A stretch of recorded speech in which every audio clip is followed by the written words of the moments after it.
എൻ്റെ പേര് ഏലിയാമ്മ. ഞാൻ എറണാകുളത്തുനിന്ന് വരുന്നു. എൻ്റെ കൂടെയുള്ളൊരു ചേച്ചി, ഇവിടെ ധ്യാനം കൂടിക്കൊണ്ടിരിക്കുന്ന ചേച്ചി എന്നെ വിളിച്ച് ധ്യാനത്തിന് വരാൻ പറഞ്ഞപ്പം ഞാൻ പെട്ടെന്ന് വരാമെന്ന് പറഞ്ഞു. പക്ഷേ എനിക്ക് വരാൻ പറ്റുമോ എന്നൊരു സംശയം ഉണ്ടായിരുന്നെങ്കിലും ഞാൻ പ്രാർത്ഥിച്ചു. കൂടണമെന്ന് ആഗ്രഹമുണ്ടായിരുന്നു. അങ്ങനെ എനിക്ക് വരാൻ പറ്റി. ഞാനിവിടെ വന്നു കഴിഞ്ഞ് ധ്യാനത്തിൽ ആദ്യം കൂടിയപ്പോൾ തന്നെ എനിക്ക് ഇത് അത്ര അഭിഷേകമുള്ളതാണെന്ന് എനിക്കങ്ങനെ പെട്ടെന്ന് തോന്നിയില്ല. ഞാൻ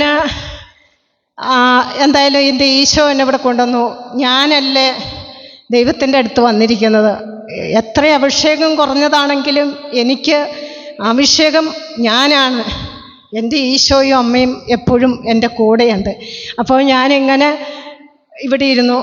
എനിക്ക് പിന്നെ അങ്ങോട്ട് വലിയ അഭിഷേകമായി മാറി. എനിക്കറിയില്ല, എനിക്ക് സ്തുതിക്കാൻ നന്നായി പറ്റി. എൻ്റെ നട്ടെല്ലിന് തേയ്മാനമുണ്ട്. ഞാൻ ചികിത്സയൊക്കെ കഴിഞ്ഞാണ് ശരിക്കും എനിക്ക് കാല് നീട്ടി ഇരിക്കത്തില്ല, കസേരയിലിരിക്കാം. പ്രാർത്ഥനയുടെ ശക്തിയിൽ ഇങ്ങനെ നടക്കുകയാണ്. അപ്പോൾ അതാണ് ഞാൻ കൂടുതൽ ധ്യാനത്തിന് വരണമെന്ന് തീരുമാനിച്ചത്. ഞാൻ ഇവിടെ കാല് നീട്ടിയിരിക്കുന്ന സമയത്ത് ഇരിക്കുമ്പോഴും എനിക്ക് വിഷമമുണ്ട്. പക്ഷേ ഞാനിങ്ങനെ ഇരിക്കുകയാണ്, ഈശോയെ എനിക്ക് ശക്തി തരണമേ. അങ്ങനെ കാല് നീട്ടിയിരുന്ന് അവിടെ ഞാൻ ഇരുന്ന് പിന്നെ ചെരിഞ്ഞിരുന്നു. അങ്ങനെയൊക്കെ ഇരുന്നെങ്കിലും ഇവിടെ ബ്രദർ സ്തുതിച്ചുകൊണ്ടിരിക്കുമ്പോൾ ഒത്തിരി പേര് തെറിച്ച് വീഴുന്നു, പലതരത്തിൽ വീഴുന്ന കാണുമ്പോൾ ഞാൻ പറയും, ഈശോയെ നട്ടെല്ലിനും സുഖമില്ലാത്തതാണ്.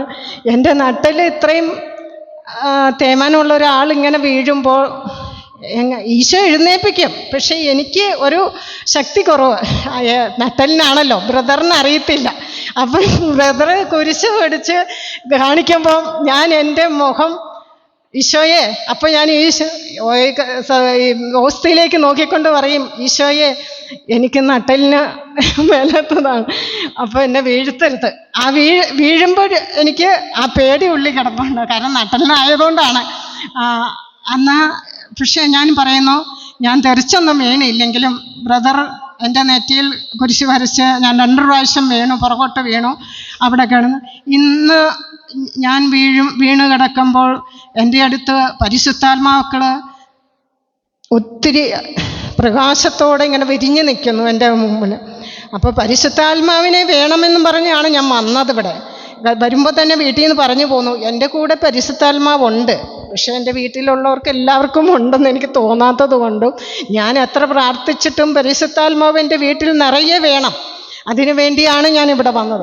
അപ്പോൾ ഇന്ന് എൻ്റെ മുമ്പിൽ പരിശുദ്ധാത്മാക്കൾ ഇങ്ങനെ ചിറകും വിരിച്ച് നിൽക്കുന്നത് കാണുമ്പോൾ എനിക്ക് ഭയങ്കര ശക്തിയായിരുന്നു. എനിക്ക് എൻ്റെ പരിശുദ്ധാത്മാവിനെ ഇവിടെ നിന്ന് കിട്ടി.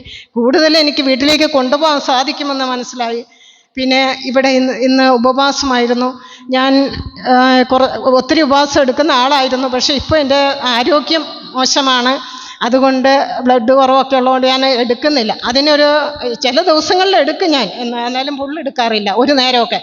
ഇന്ന് ഇവിടെ പറഞ്ഞപ്പോൾ ഞാൻ കരുതി എനിക്ക് ഉപവാസം എടുക്കണം.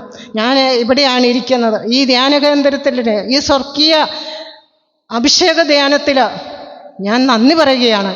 ഞാനിവിടെ ഇരുന്ന് ഒരു കുഴപ്പമില്ലാതെ, വേണമെന്ന് തോന്നിയില്ല എങ്കിലും ഞാൻ പോയി ഇച്ചിരി വെള്ളം കുടിച്ചിട്ട് ഇവിടെ ഇരുന്നു. ഞാൻ ഇരുന്ന് പ്രാർത്ഥന കൂടി ഇവിടെ ആരാധന സമയത്ത് ഓസ്തിയിൽ എൻ്റെ ഈശോയെ എനിക്ക് കാണാൻ സാധിച്ചു. അതെനിക്ക് ഏറ്റവും വലിയ ഞാൻ പല പ്രാവശ്യം കണ്ടിട്ടില്ലെങ്കിലും ഇടയ്ക്ക് കണ്ടിട്ടുണ്ട് ഓസ്തിയിൽ. പക്ഷേ ഇവിടെ എനിക്ക് ശരിക്കും ഈശോയുടെ മുഖം കാണാൻ സാധിച്ചു ആ ഓസ്തിയിൽ. അതെന്നെ വലിയ സന്തോഷത്തിൻ്റെ നിറവിൽ ഈശോയ്ക്ക് നന്ദി പറയുന്നു. കർത്താവേ നന്ദി, ഈശോയ്ക്ക് നന്ദി. ഈ സ്വർഗീയ അഭിഷേക ദാനത്തിന് നന്ദി പറഞ്ഞുകൊണ്ട് സ്തുതിക്കുന്നു. തമ്പുരാൻ കൊടുത്ത വലിയ അനുഗ്രഹത്തെ നന്ദി പറഞ്ഞ് കരങ്ങളടിച്ച്